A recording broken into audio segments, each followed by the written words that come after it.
शिष्य संतापहारिणे सच्चिदानंद तस्मै श्री गुरवे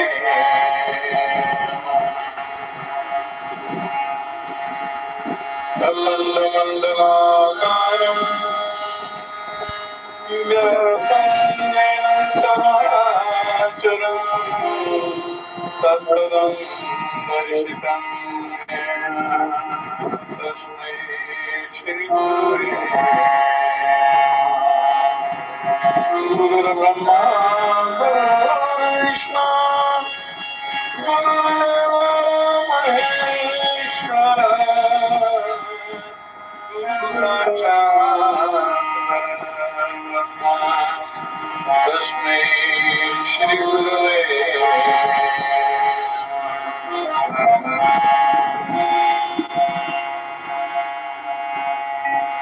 नमो गुरुवे तस्मै इष्टदेव स्वरूपिणे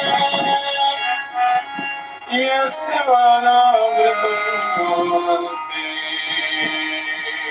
विषं संसार संगम ज्ञानमूलं गुरोर्मूर्ति पूजामूलं गुरोर्पदं मन्त्रमूलं गुरोर्वाक्यं मोक्षमूलं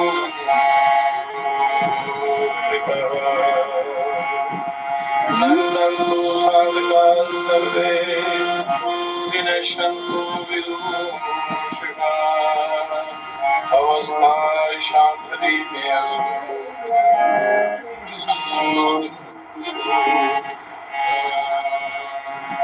नमामि यमनीनाथ लेखायकृतपुङ्कला भवामि निर्वापं सदा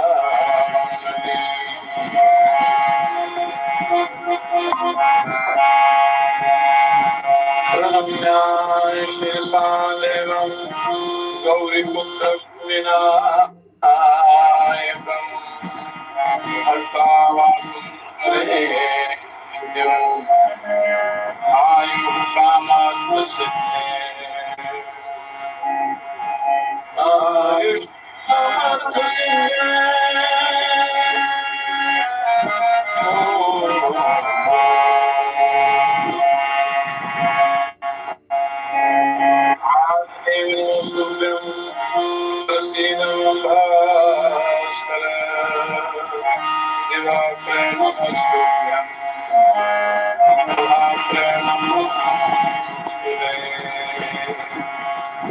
ओम जयति मंगलाकाली भद्रकाली कपालिनी दुर्गा क्षमा शिवा स्वाहा स्वधा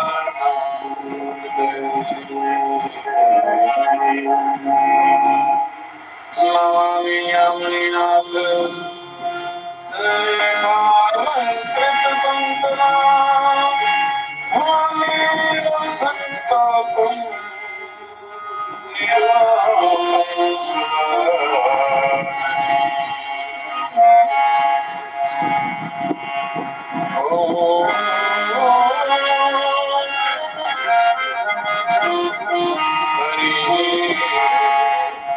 ओम श्री महाप्रभुवे नमः। ओम स्वामी हरिभक्त चैतन्य सद्गुरुवे नमः। स्वामी नित्यानंद महाप्रभुवे नमः। ओम श्री चंद्रमोहन परमगुरुवे नमः। ओम श्री हरिभक्त चैतन्य सद्गुरुवे नमः। ओम श्री सूर्यानंद सिद्धि ओम माते ओम इष्ट देवता सर्वे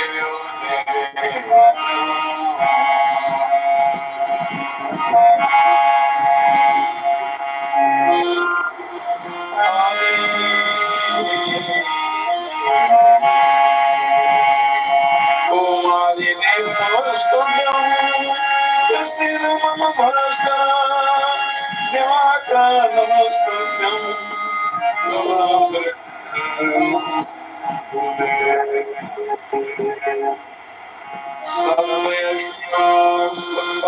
सर्वयश्वासरथमारूढं प्रचण्डं कश्यात्मजं श्वेतपद्मधरं देवं तं सूर्यं प्रणमाम्यहम् लोहितं रथमारूढं सर्वलोकपितामहं महापापपूर्णदेवं तं सूर्यं प्रणमाम्यहम् महाशूरं ब्रह्म विष्णु महेश्वरं महापापं देवं सूर्यं प्रणमाम्यहम् ब्रह्मं तेन पुण्याच वायुकलाशमेव च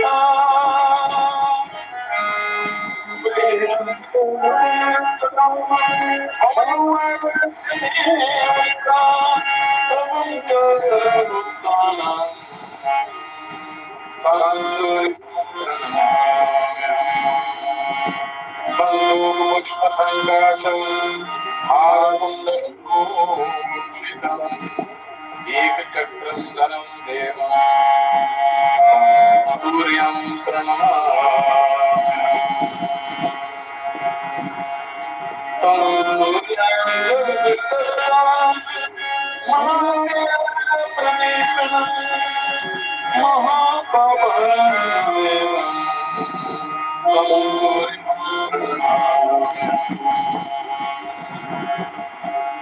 तं सूर्यं लोकनाथं ज्ञानविज्ञानमोक्षदं महापापहरं देवं तं सूर्यं प्रणमाम्यहम् सूर्याष्टकं पठे नित्यं महादेवप्रणाशनम् अपुत्रो मन्ते पुत्रं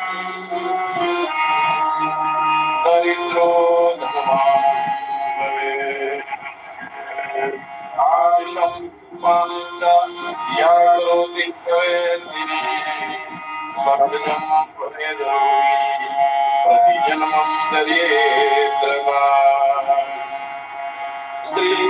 श्रीवेदपद्मासने यत्स्यन्ते दूरवेदिने नाभ्याति शोकं दरिद्रं सूर्यलोकं स गच्छति ॐ ह्रीं क्रीं सूर्य आदित्य श्रीं ॐ ह्रीं क्रीं सूर्य आदित्य श्रीं ॐ ह्रीं क्रीं सूर्य आदित्य श्रीं ॐ गणनाथाय शान्ता सर्वविघ्ना आयुर्वयशो देहि गुरुदेव नमोस्तुते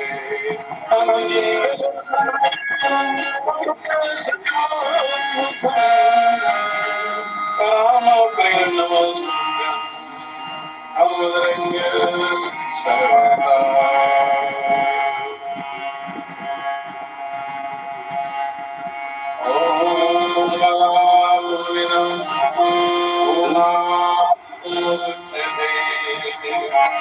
पूर्णस्य पूर्णाय पूर्णमेवावशिष्यते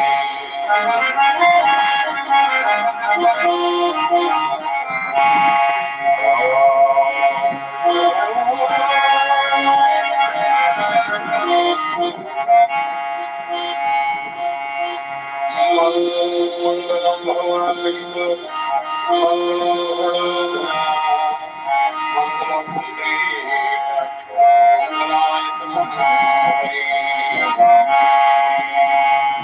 मंत्रार्था सर्वासन पूर्णासंथा शुभ्रादिनाशस्तु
पुण्यात्मन सिद्धि योग सत्संग मंडल,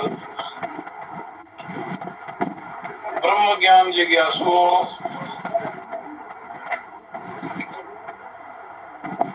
गुरुओं के बिना मार्गदर्शन नहीं होता।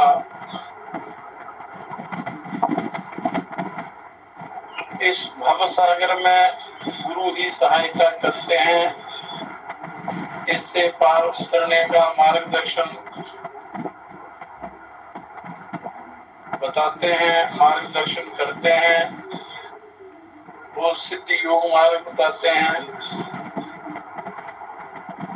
तो यत्न पूर्वक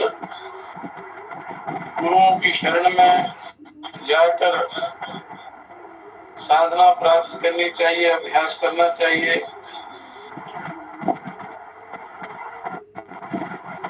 इस त्रिलोकी में, लोक प्रलोक में सदगुरुदेव ही सहायता करते हैं। ये संसार बड़ा भयंकर है, नियमों में बंधा हुआ है। ये कर्म भूमि है, कर्म चक्र में बंधा हुआ है मनुष्य। यदि मनुष्य सत्कर्म करता हुआ साधना करता है तो उसका उद्धार हो जाता है। इसको इस चक्कर से छूटने का मौका मिल जाता है। इसीलिए जन्म मिला है आत्मोद्धार के लिए, आत्म कल्याण के लिए। तो इतना समय और सामर्थ्य पाकर भी मनुष्य यदि साधना नहीं करता है, नियमानुसार अपना जीवन नहीं चलाता, तो उसका कल्याण नहीं होता। मनुष्य का कल्याण भी अपने हाथ में है और पतन भी अपने हाथ में। इस लोक में और परलोक में सद्गुरुदेव सहायता करते हैं। सिद्ध पुरुषों ने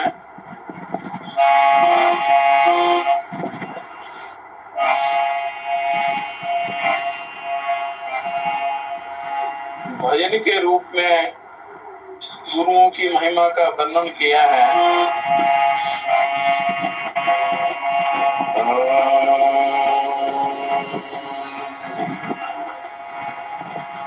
संगीत और योग का, ध्यान का खूब गहरा संबंध है।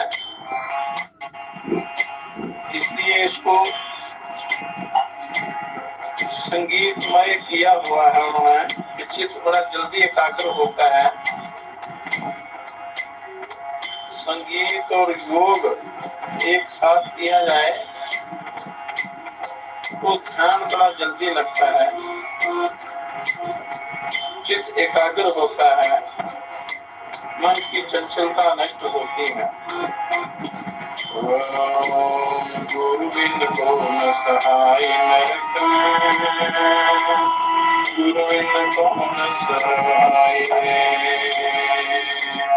गुरुविंद को न सहाय नरक में, गुरुविंद को न सहाय, गुरुविंद को न सहाय नरक में, गुरुविंद को न सहाय।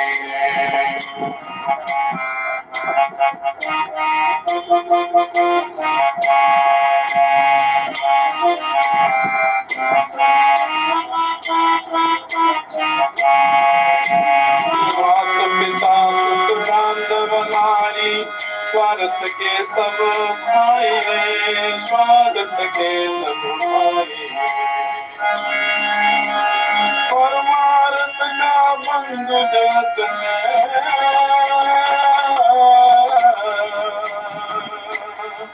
परमार्थ का बंधु जगत में, सद्गुरु बंद सुनाई, सद्गुरु बंद सुनाई। गुरुविंद को न सहाय नरक में, गुरुविंद को न सहाय, गुरुविंद को न सहाय जगत में, गुरुविंद को न सहाय, गुरुविंद को न सहाय नरक में, गुरुविंद को न सहाय।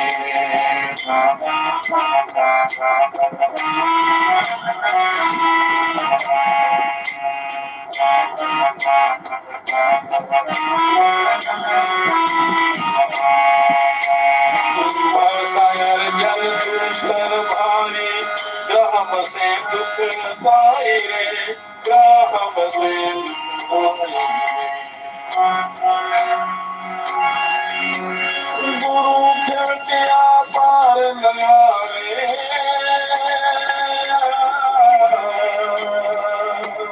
गुरु खेतिया पार लगावे, ज्ञान जहाज बढ़ाई रे, ज्ञान जहाज बढ़ाई रे। गुरुविंद को न सहाय नरक में, गुरुविंद को न सहाय रे, गुरुविंद को न सहाय नरक में, गुरुविंद को न सहाय रे।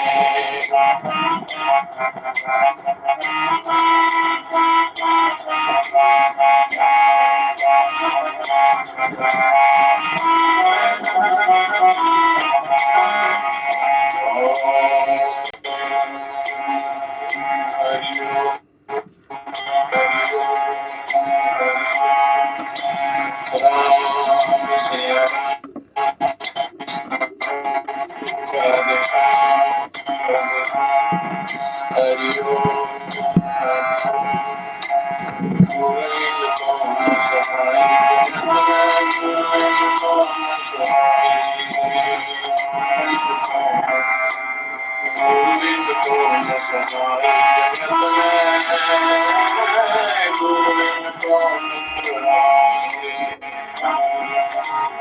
जन्म जन्म का मेल तेरा, जन्म जन्म का मिल तेरा, संशय सकलन साई रे, संशय सकलन साई।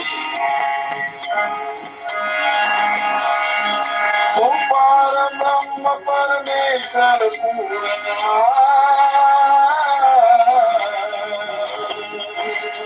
पार ब्रह्म परमेश्वर पूर्ण, घट में दे दर्शाई, घट में दे दर्शाई। गोविंद को सहाय, गोविंद को सहाय, गोविंद को सहाय, गोविंद को सहाय।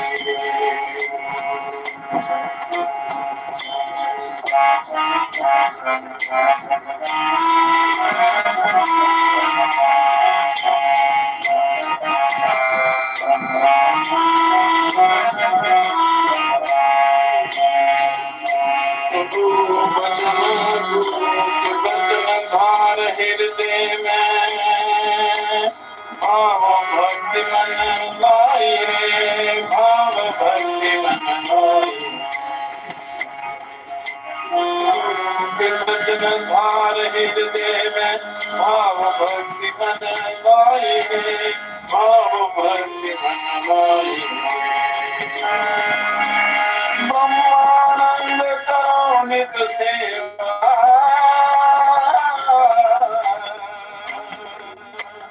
ब्रह्मानंद करो नित सेवा, मोक्ष पदार्थ पाई, मोक्ष पदार्थ पाई। गोविंद को सहाय, नरक में गोविंद को सहाय, गोविंद को सहाय, नरक में गोविंद को सहाय रे।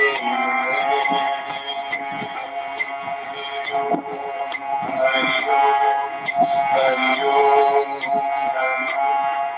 हरि ओम, गोविंद को सहाय, नरक में गोविंद को सहाय, गोविंद को सहाय, नरक में गोविंद को सहाय रे।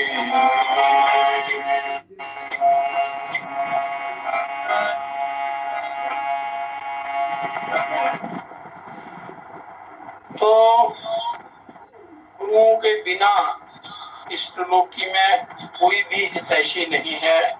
पिता से माता लाख गुना करती सुख से प्यार, माता से हरि कोटि गुना, हरि से गुरु प्रेम अपार। सबसे अधिक गुरु शिष्य का कल्याण चाहते हैं, उसे प्रेम करते हैं, उसका उद्धार करते हैं। गुरुओं के समान हितैषी कोई नहीं है, कल्याण करने वाला इस संसार में कोई भी नहीं है। गुरु ईश्वर से मिला देते हैं। तो ईश्वर भी नियम से मुक्त नहीं है, तो मनुष्य तो नियमों में बंधा हुआ है ही। जो इस कर्म भूमि में मृत्यु लोक में आता है तो नियमों से बंधा हुआ होता है। अगर नियम के विरुद्ध मनुष्य चलेगा तो उसको सजा भुगतनी पड़ेगी, आवागमन के चक्कर में जाना पड़ेगा। सुख दुख जैसे कर्म करोगे उसके अनुसार आपको फल भोगना पड़ेगा, कल्याण नहीं होगा।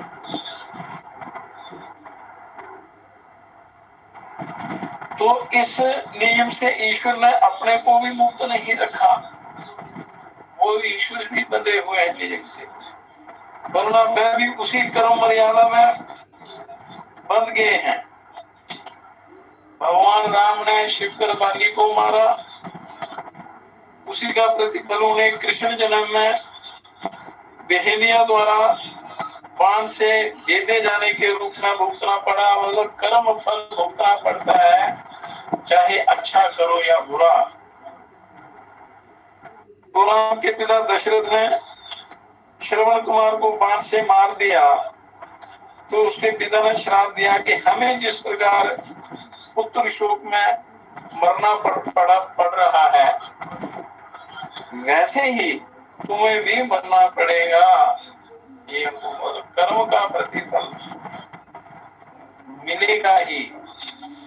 वहां कोई सिफारिश नहीं चलती, कोई घूसखोरी नहीं चलती, कोई बेईमानी शर कपट नहीं चलता। जो किया है वो सबको भोगना ही पड़ेगा। तो दशरथ की मृत्यु उसी प्रकार हुई जैसा उन्होंने किया था। राम अपने पिता को भी उस कर्म फल से छुड़ाने में समर्थ नहीं हुए, क्योंकि वो तो साक्षात परमात्मा ब्रह्म के अवतार थे, पर नियमों में बंधे हुए थे। तो इसलिए नियम का उल्लंघन जो भी करेगा उसको फल भुगतना पड़ेगा। इसलिए मनुष्य को जो समय मिला है, सामर्थ्य मिला है, सद्बुद्धि मिली है, दिव्य शरीर मिला है, कर्म करने की स्वतंत्रता मिली है, तो समय का, शरीर का, सामर्थ्य का दुरुपयोग नहीं करना है, सदुपयोग करते हुए अपना उद्धार करना है। जरा से भी गलती करोगे तो उसका फल आपको भोगना पड़ेगा। इसलिए बड़ा सोच समझ कर मनुष्य को चलना है। पर मनुष्य मोह माया में इतना, मोह रूपी निद्रा में इतना फंसा हुआ है कि इसको उसी में डूब चुका है, अपने कल्याण का मार्ग भूल चुका है। इसलिए ये महान दुखी संतप्त तो कदम कदम पर इसको कष्ट होता है। अभिमन्यु की चक्रव्यूह में मृत्यु हो जाने पर उसकी माता सुभद्रा और पत्नी उत्तरारुदन करने लगी और अपने भाई भगवान कृष्ण को उलाहना देने लगी कि तुमने भगवान होते हुए भी अपने भांजे के प्राण नहीं बचाए। अवश्य में चुक्तव्यम कृतमं कर्मं अशुभाशुभम। शुभ अशुभ कर्म जो भी है वो उतरे पड़ते हैं, इसमें कोई नहीं बचा सकता, क्योंकि परमात्मा ने पहले ही आपको समय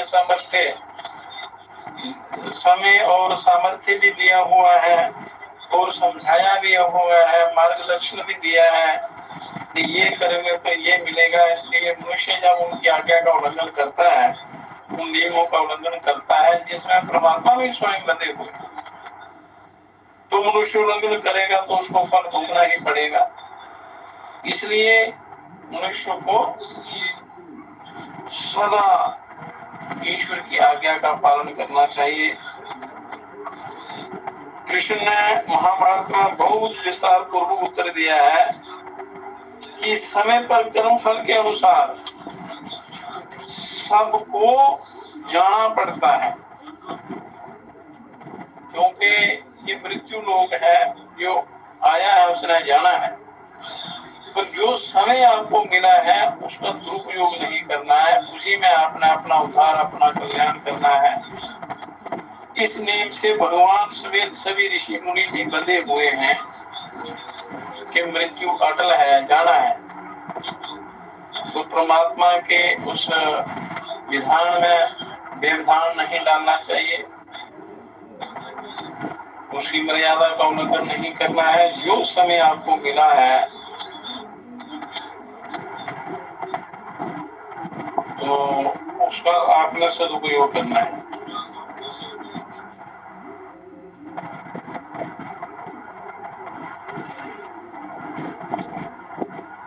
तो इस प्रकार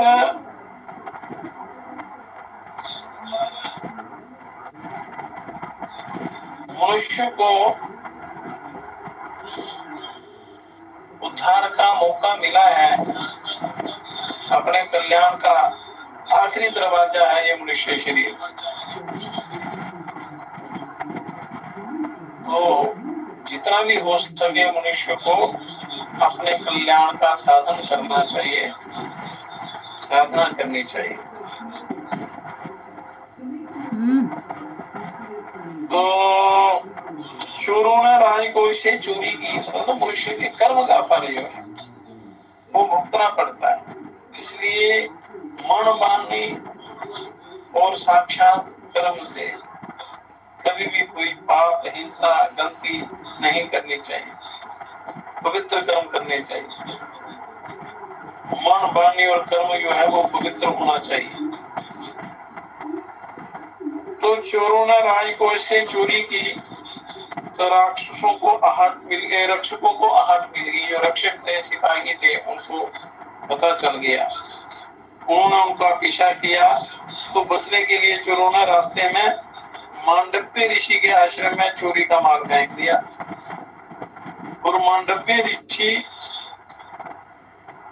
जंगलों में तपस्या करते थे, उनके आश्रम में उन्होंने चोरी का माल फेंक दिया और स्वयं निकल गया। सारे चोर भागे। तो रक्षकों ने मांडव्य ऋषि को भी अपराधी मानकर पकड़ लिया। तो नियमानुसार उन्हें दंड दिया गया। ऋषि को वध स्तंभ पर शूली पर चढ़ाया गया। वध स्तंभ पर शूली पर चढ़ाया गया। चोरी किसी ने की, माल उनके आश्रम में फेंका, सिपाहियों ने पकड़कर उसको सजा दे दी। तो ऋषि स्वभाववश वही गायत्री मंत्र का जाप करने लगे। तो वो बल से शूली का प्रभाव लंबे समय तक ना हुआ।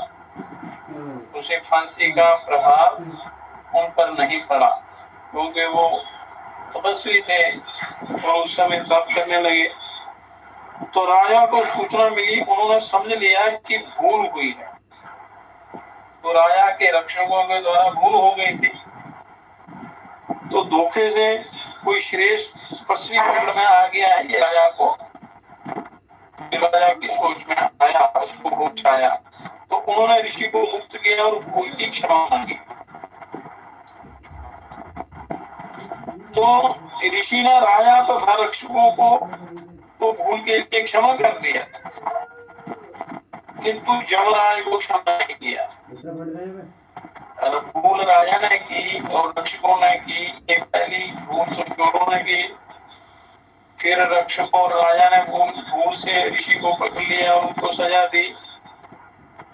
माफी मांगने पर ऋषि ने उनको क्षमा कर दिया, किंतु यमराज को क्षमा नहीं किया।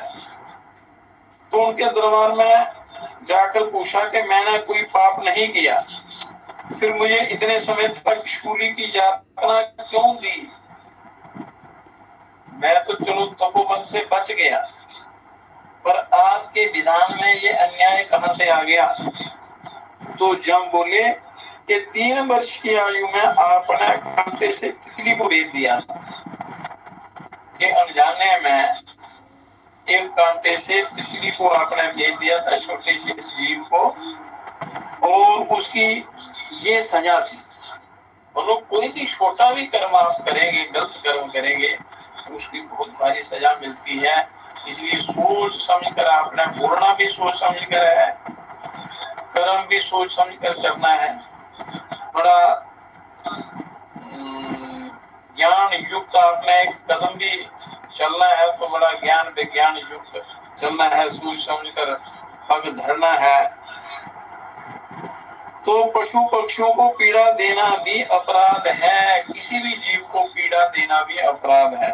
और जो हर समय पाप कर्म करते रहते हैं उनकी क्या दशा होगी? एक ऋषि को, एक जीव को कांटे से बीधने पर उसको शूली पर चढ़ना पड़ा, शूली के समान दुख हुआ, तो कर्म का प्रतिफल कितना बड़ा भयंकर होता है। इसलिए हमेशा अच्छा कर्म करो, अच्छी सोच रखो, तभी आप साधना के योग्य बनोगे, कल्याण के योग्य बनोगे।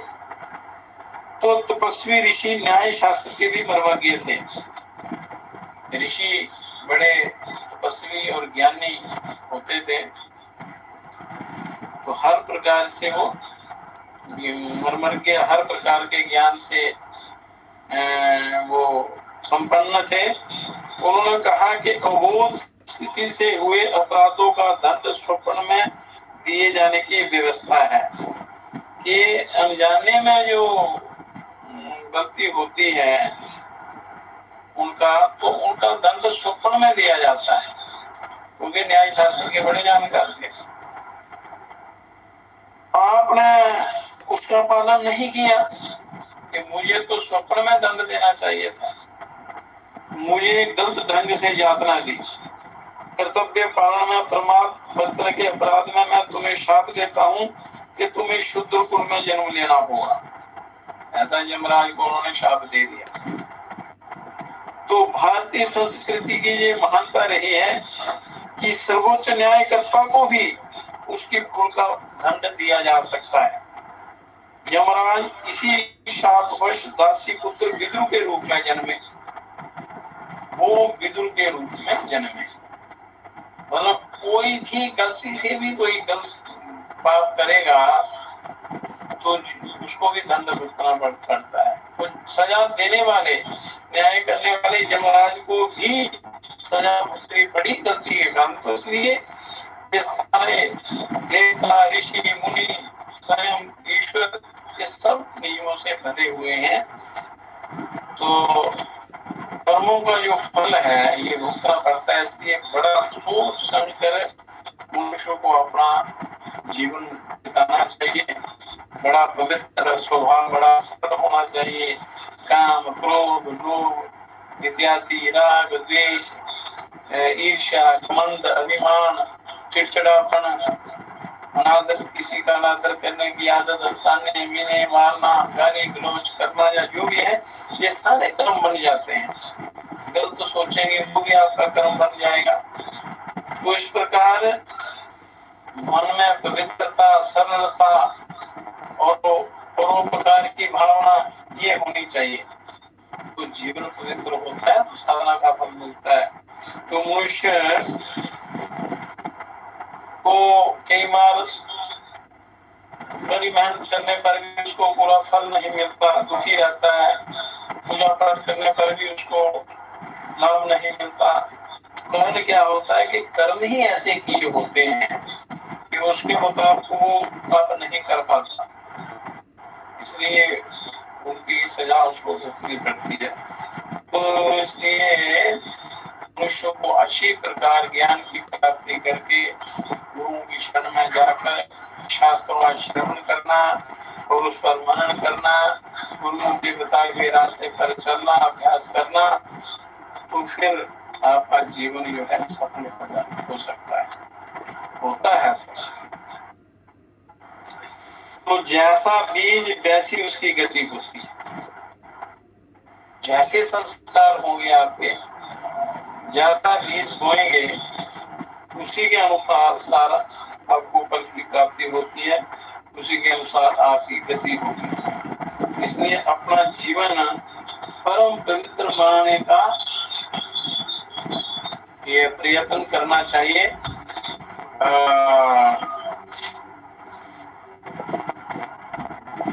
बड़ा सुंदर मौका मिला है, पूर्ण स्वतंत्रता दी है परमात्मा।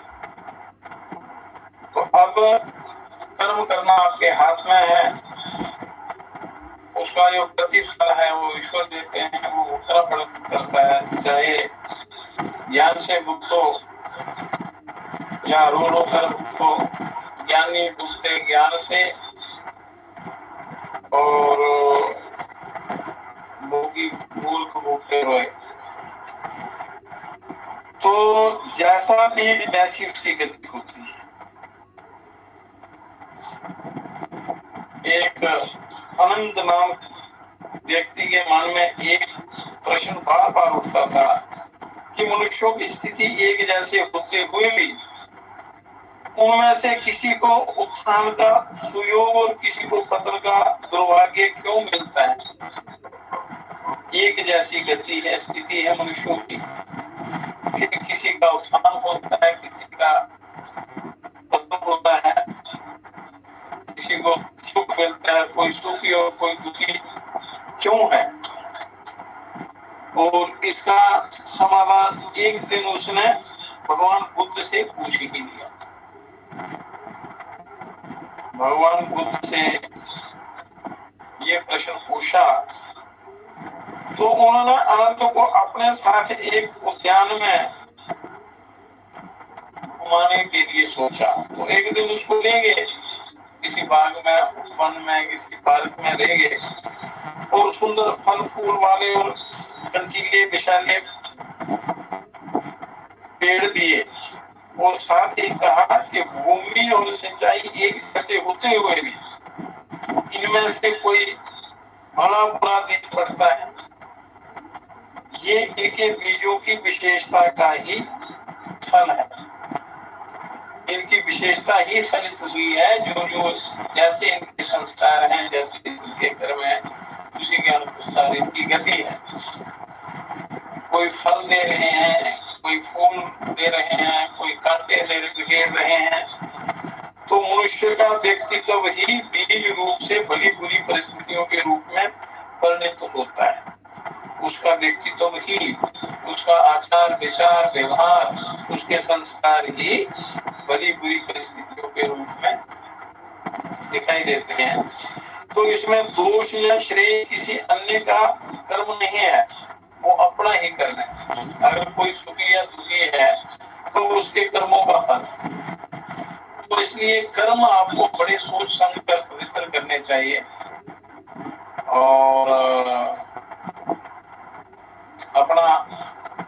अपने जीवन का दुरुपयोग नहीं करना, समय का दुरुपयोग नहीं करना चाहिए, क्योंकि एक पल भी आपको फालतू नहीं मिलेगा। तो इसको प्रमाद और आलस्य में नहीं होना चाहिए। तो दुष्कर्मों का फल मिलकर ही रहता है, चाहे करोड़ जन्मों में भी भोगना पड़े तो फल भोगना ही पड़ता है। दुष्कर्मों का प्रतिफल या बुरी सोच का प्रतिफल मिलेगा ही, चाहे कोई धनवान है या निर्धन है या कोई ज्ञानी है या अज्ञानी है, पंडित पीर पैगंबर हो या योगी ज्ञानी भिक्षुक हो या भूत सेठ हो, सबकी यही कहानी। सतगुरु ले बिना खबरिया भजन के बिना कल्याण नहीं होता, कर्म बंधन से मनुष्य छूट नहीं सकता। तो दुष्कर्मों का प्रतिफल भोगना ही पड़ता है, इसलिए से कोई मुक्त नहीं है। इसलिए दुष्कर्मों को दूर से ही त्याग देना चाहिए। पाप, अहंकार और अत्याचार संसार में आज तक किसी को बुरे कर्म फल से बचा ना पाए। पाप, अहंकार और अत्याचार इस त्रिलोकी में किसी को नहीं बचा पाए। कर्म फल से कोई भी नहीं बचा पाया है, क्योंकि बड़े बड़े हुए रावण जैसे अहंकारी पापी, उनको भी उनका फल भोगना पड़ा। उनका अलियामेंट हो गया, पतन हो गया। तो बड़े राजा, बड़े बड़े लोग जो हैं उनको भी इनका फल भोगना पड़ा। पाप, अहंकार और अत्याचार का प्रतिफल जो है वो महाविनाश होता है। तो रावण का असुरत्व यूं मिटा कि उसके 2.25 लाख सदस्यों के परिवार में दीपक जलाने वाला कोई भी नहीं बचा। कंस, दुर्योधन, हिरण्यकश्यप, ये सब आप जानते हैं, सब लोग जानते हैं, इनकी भी दुर्गति हुई बुरे कर्मों के कारण। इस प्रकार और अनेक प्रकार, कई प्रकार के लोग हुए हैं कई युगों में। तो जिन्होंने बुरे कर्म किए तो उनका पतन मलियामेट हो गया, उनका पतन हो गया, जड़ मूल से समूल नाश हो गया।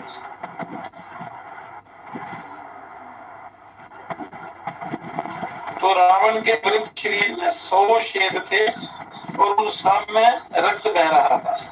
तो लक्ष्मण जी ने राम जी से पूछा कि आपने तो एक ही बाण से रावण को मारा था, तो फिर 100 छिद्र कैसे? तो राम जी ने कहा कि 99 छिद्र उसके दुष्कर्मों के हैं, कि 100 में से एक कम उसके दुष्कर्मों के हैं। वह समय अपने आप ही निकले हैं, इस समय आने पर वो पाप कर्म फूट निकले हैं और मेरे बाल से उसकी मृत्यु हो गई। गलतियां उसकी 99 गलतियां उसकी, 99 गलतियां उसकी, और उसकी सजा का फल एक बाण से उसके प्राण निकल गए।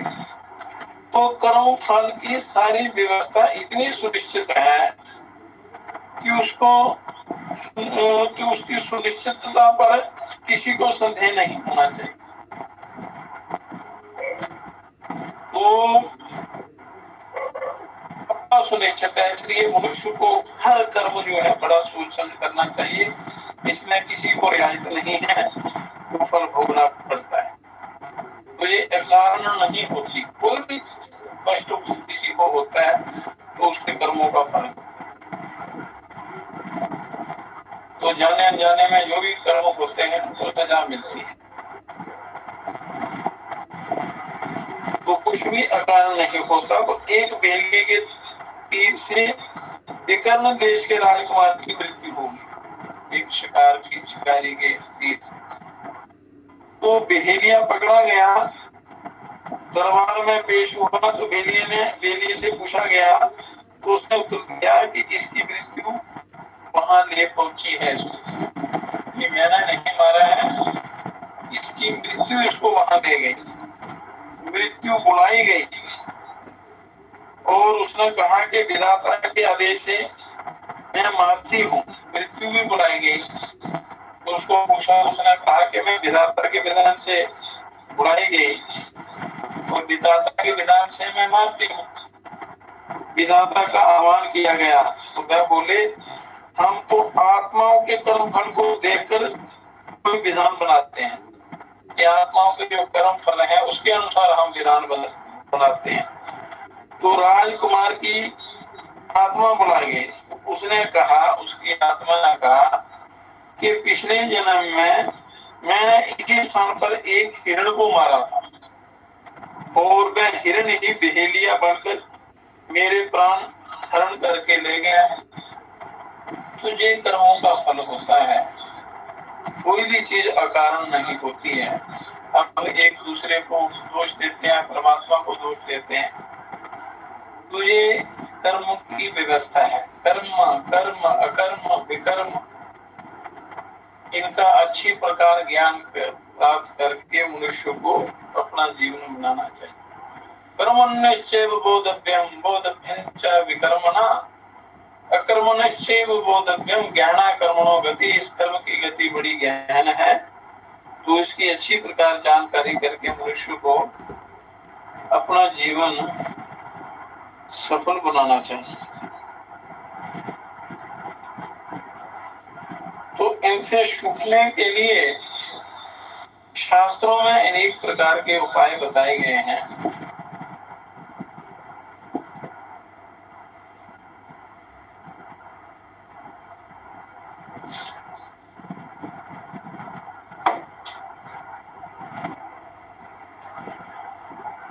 तो समय को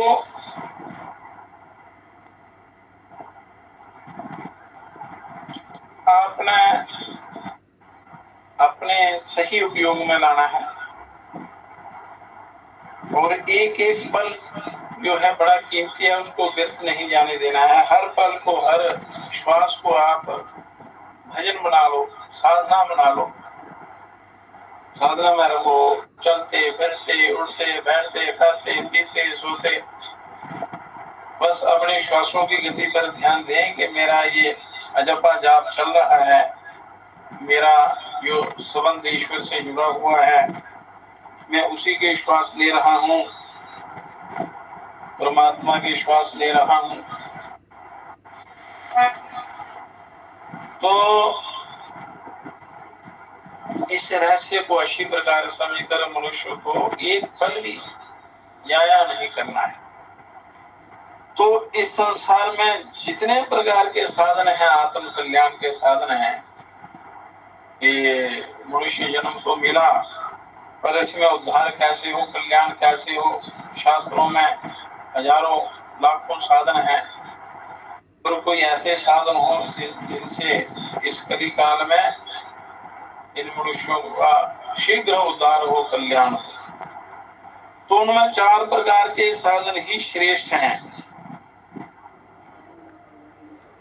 तो पहला है वेद विहित साधन चतुष्टय। वेद विहित जो साधन 4 प्रकार के साधन हैं वो। दूसरा है सांख्य प्रदर्शित, सांख्य शास्त्र में ज्ञान से साधन त्रय, सांख्य प्रदर्शित साधन त्रय, 3 साधन सांख्य में बताए। तृतीय योग शास्त्रोक्त साधन की रीति, योग शास्त्रानुसार जो साधना का तरीका है उसकी। तथा चतुर्थ तंत्र शास्त्रोक्त साधन प्रणाली, तंत्र शास्त्रोक्त साधन प्रणाली। वो तंत्र दूसरा तंत्र जादू टोने वाला नहीं, ये तंत्र होता है कि सृष्टि की रचना कैसे होती है और इसका लय कैसे होता है। जैसे कोई गाड़ी बनाता है, सारे पुर्जे जोड़कर उसमें बड़े ढंग से उसकी जो रचना होती है, उसके जोड़ने को, उसके बनाने को और खोलने को ये तंत्र कहते हैं। तो तंत्रोक्त साधन प्रणाली, परंतु कली काल में केवल तंत्रों शास्त्रोक्त साधन ही प्रशस्त और सिद्धि प्रदान, उसमें थोड़ा जल्दी मिलता है, वो साधना जल्दी सफल होती है। तो यही शास्त्र की युक्ति है। तो कली काल में मनुष्य तप से हीन होते हैं, तप नहीं कर पाते, क्योंकि आलस्य, प्रमाद, तंद्रा, निद्रा मनुष्य को सताती है। एक दिन करेंगे तो 10 दिन ऐसे रहेंगे, लापरवाह नहीं कर पाएंगे। तो वेद पाठ से रहित और अल्पायु होंगे।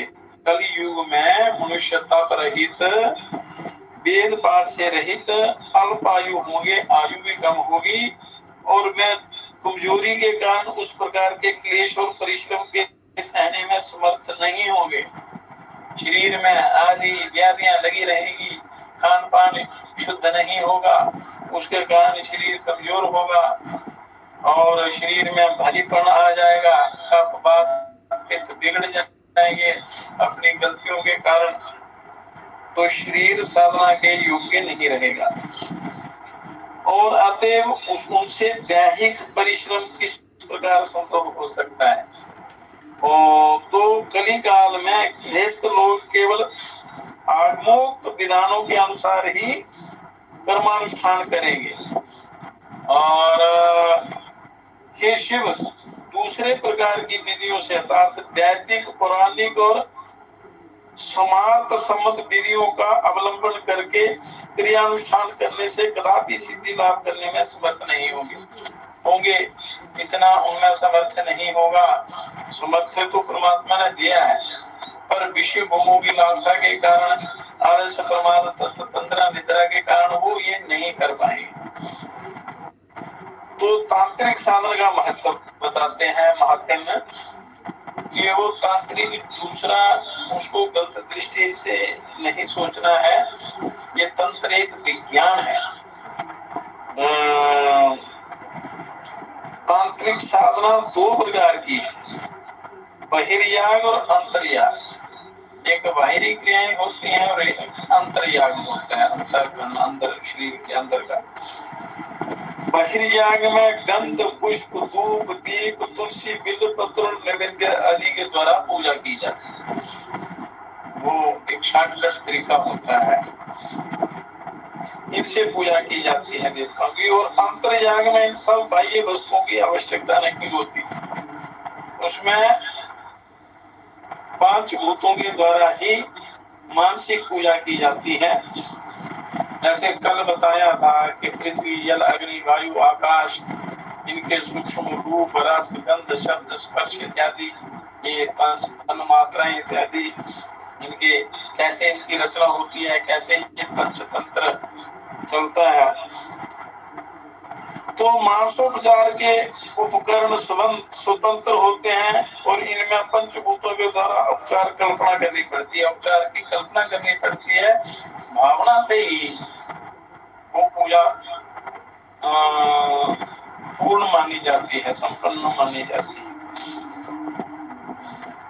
पृथ्वी को गंध, पृथ्वी का सूक्ष्म रूप क्या है? गंध है। जिस भी देवता की या इष्ट देवता की जिसकी भी साधना करनी है तो मन में सोचना है, क्या करना है कि पृथ्वी का जो सूक्ष्म तत्व है वो गंध है। तो पृथ्वी तत्व की गंध, आकाश तत्व को पुष्प, पृथ्वी तत्व को गंध मान लेना, सुगंधी, और आकाश तत्व को पुष्प, वायु तत्व को धूप, और तेज तत्व को दीप, और सात्विक जल तत्व को नैवेद्य के रूप में कल्पना करके इस पंचोपचार द्वारा पूजा करनी पड़ती है। तो दूसरी जो कर्मकांड की पद्धति जो है तो उसमें हर प्रकार की वस्तु की आवश्यकता होती है, क्रिया की आवश्यकता होती है, उसमें कई प्रकार की त्रुटियां रहने की संभावना होती है, पर ये मानसिक पूजा है ये सर्वोपरि है। तो इसी का नाम अंतर्याग है। अंतर्याग, बहिर्याग बता दिया कि सामग्रियों के द्वारा पूजा, और अंतर्याग है मानसिक पूजा, और षट चक्रों का भेद ही इस अंतर्याग का प्रधान अंग है। शरीर के अंदर जो 6 चक्र हैं उनका भेद, तो इस शास्त्र में, तंत्रोक्त योग शास्त्र में ये विधियां दी हुई हैं। उस विधि से यदि मनुष्य करेगा तो बड़ी जल्दी लाभ मिलता है, आनंद की प्राप्ति होती है। तो जब किसी इष्ट देवता की पूजा करनी है, आपके पास साधन सामग्री नहीं है, तो अंतर्याग आपने कैसे करना है? पृथ्वी रूपी गंध आक्त पुष्प जो हम डालते हैं, गंध समर्पयामि नमः। ओम, पृथ्वी का जो बीज मंत्र है पृथ्वी तत्व का लम है, लम। ओम लम पृथ्व्यात्मकं गंधं समर्पयामि, पृथ्वी रूपी गंधा को समर्पित है, ध्यान करके वो अर्पित करते, तो उसमें किसी प्रकार की त्रुटि नहीं रहती, चित्त एकाग्र होता है। ओम हम बीज है आकाश का। ओम हम आकाशात्मकं पुष्पं समर्पयामि, आकाश रूपी पुष्प आपको समर्पित है। जो भी आपका इष्ट देवता है, गुरु हैं या जो भी हैं, उनको ऐसे इस प्रकार से पूजा करनी है। ओम यम वायव्यात्मकं, यम वायु का बीज है, यम। ओम यम वायव्यात्मकं धूपं समर्पयामि, वायु रूपी धूप आपको समर्पित है। ओम रंग बीज अग्नि का। ओम अन्यात्मकं दीपं समर्पयामि, ये दीप आपको अग्नि रूपी जो है ये दीप का आपको समर्पित है, रंग उसका अग्नि बीज है। और बम बीज है जल का। ओम बम अमृतात्मकं नैवेद्यम नैवेद्यामि समर्पयामि, जल रूपी नैवेद्य आपको समर्पित है।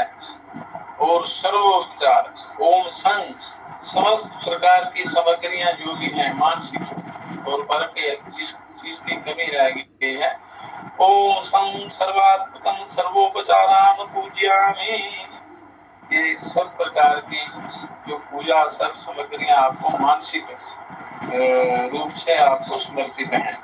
तो इस प्रकार ये 5 प्रकार की जो पूजा है मानसिक अंतर्याग, इससे कई गुना ज्यादा फल मिलता है दूसरी पूजा से। तो मनुष्य के शरीर के अंदर ऊर्जा केंद्र हैं, चक्र हैं, 6 चक्र हैं, तो उनके वेदन से बड़ा जल्दी ध्यान लगता है, चित्त एकाग्र होता है, अनेक प्रकार प्रकार के शारीरिक, मानसिक, आध्यात्मिक लाभ मिलते हैं, सिद्धियां प्राप्त होती हैं। षट चक्रों का अभ्यास हुए बिना आत्मज्ञान नहीं होता। मनुष्य चाहे उसको करोड़ जन्म लेना पड़े, जब तक षट चक्रों का भेदन नहीं होता, जो रास्ता है परमात्मा की प्राप्ति का, ब्रह्म की प्राप्ति का, जब तक मनुष्य उसमें प्रवेश नहीं करेगा, उसी मार्ग में 6 चक्र हैं, उनको भेदन करके जब तक ये अपने ब्रह्म रंध्र तक नहीं जाएगा, तो इसका आत्मज्ञान नहीं होता। इसको तो क्योंकि किसी वस्तु के प्रत्यक्ष हुए बिना मन का संदेह नहीं छूटता। जब तक कोई चीज प्रत्यक्ष नहीं दिखाई देगी तो मन का संदेह नहीं मिटता। अतएव वास्तविक ज्ञान नहीं होता। दार्शनिक विचारों के द्वारा केवल मौखिक ज्ञान होता है कि जैसे कोई कथा करते हैं, उसका आप श्रवण करते हैं तो वो मौखिक ज्ञान होता है, और जब आप अभ्यास करते हैं तो उसका प्रत्यक्ष ज्ञान होता है। तो प्रत्यक्ष ज्ञान के बिना आपका संदेह नहीं मिटेगा। जब संदेह नहीं मिटेगा तो आपको उस परम तत्व की प्राप्ति नहीं होगी। संशयात्मा विनश्यति, यहाँ संदेह होता है उसका कल्याण नहीं होता। यथार्थ ज्ञान नहीं होता। इसके प्रत्यक्ष होने का उपाय है षट चक्र साधन। ये 6 चक्रों का जो साधन है, उनका साधन करना है अपने, धीरे धीरे तो इसमें जल्दबाजी नहीं करनी। Well begun is half done, मतलब अच्छी शुरुआत जो है, समझो आपने आदि साधना करनी, तो किसी भी काम की शुरुआत अच्छी करनी है, दृढ़ता से करनी है, पूरे मनोयोग से, तीव्र वेग से करनी है। तो षट चक्र क्या है?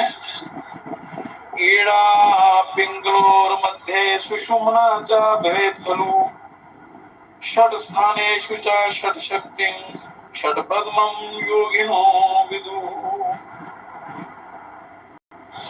ये ईड़ा और पिंगला नामक 2 नाड़ियों के मध्य में, मतलब दायां ईड़ा बायां पिंगला, इनके मध्य में रीढ़ की हड्डी के अंदर सुषुम्ना नामक नाड़ी है।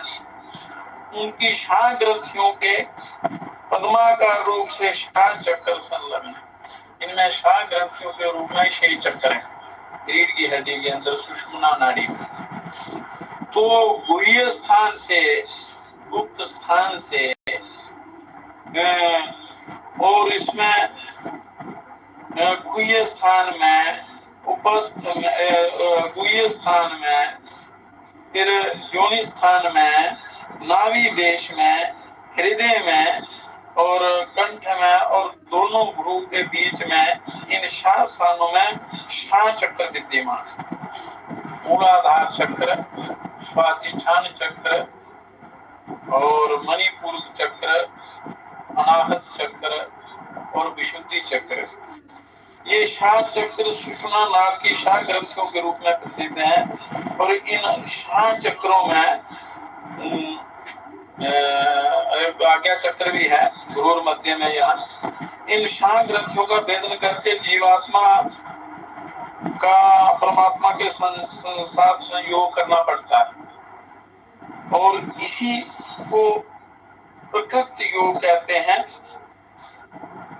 यथा न योगो नवसा पृष्ठे न भूमो न रसातले एक जीवात्मनो राहुर योग योग विशारदः।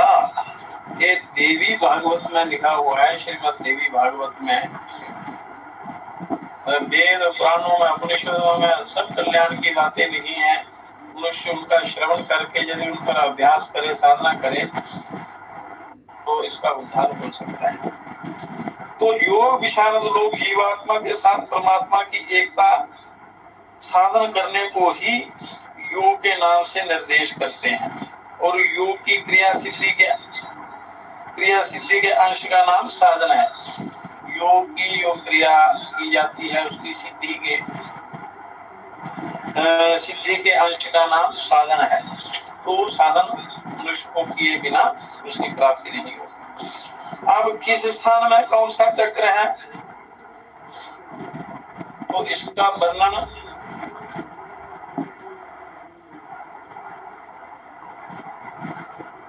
हल करेंगे कि किस स्थान में कौन सा चक्र है, उसके उनके बीज मंत्र क्या हैं, उनके साथ वहाँ कौन से देवता हैं, कौन सी वहाँ योगिनी रहती है, किस प्रकार उसको अपने जागृत करना है, किस प्रकार चक्रों को जगाना है। तो एक एक करके कल से वो साधना शुरू करेंगे चक्रों की। पहले उसका एक चक्र का अच्छी प्रकार ज्ञान प्राप्त करके उस पर आपने अभ्यास करना है, अभ्यास करना शुरू कर देना है। पर पहले आपको खान पान की शुद्धि करनी है।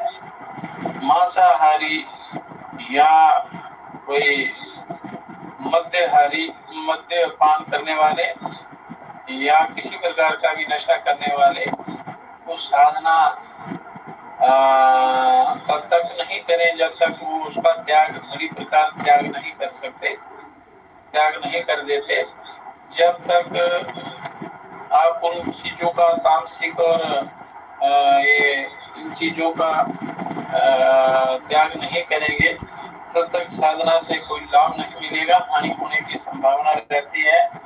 इसलिए मांसाहारी तो ये साधना कर ही नहीं सकता। उसे मांस, शराब इत्यादि इन मादक और हिंसक जो पदार्थ हैं इनको कभी सेवन नहीं करना है अपने। तभी आप योग में आप आगे बढ़ सकते हो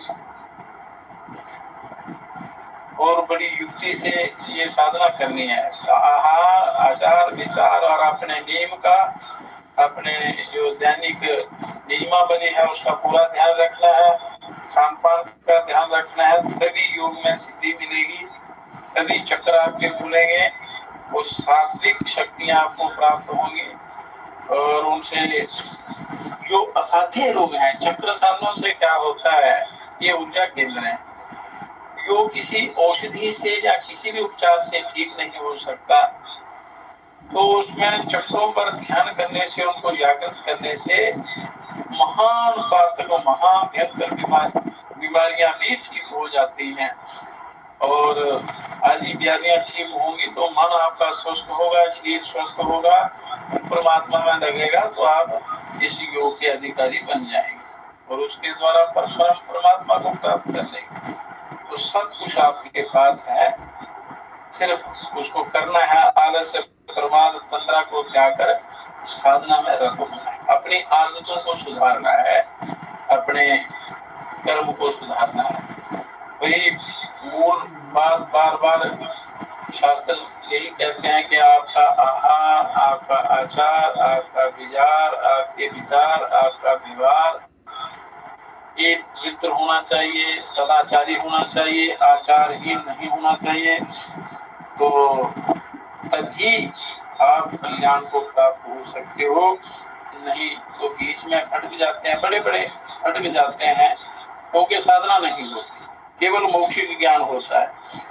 जब तक साधना नहीं करेंगे तब तक वो पूरा लाभ नहीं होता। तो इसलिए आज का सत्संग यहीं समाप्त करते हैं और कल इन चक्रों का एक एक करके इनका विस्तृत वर्णन करेंगे और इनको खोलने का जो विधान है, जो विधि है, युक्ति है वो बताएंगे। आसन प्राणायाम के साथ ही इन चक्रों को कैसे खोलना है तो वो साधना कल से शुरू करते हैं।